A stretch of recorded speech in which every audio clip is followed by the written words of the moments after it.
ព្រោះតែរង្វាន់ក៏អត់រាល់ថ្ងៃពួករោគចង្រៃញាប់ញីបែនបុក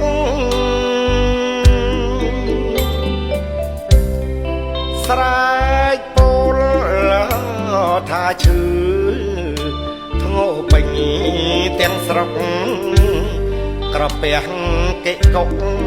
ទទួលលែងបានម៉ែវាអើយមកណេះមួយផ្លេតជូនប្តី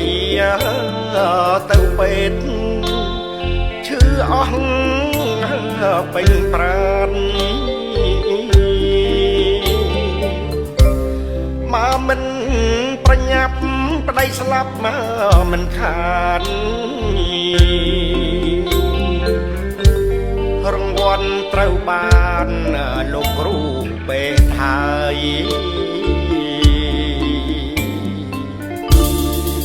ពេទ្យ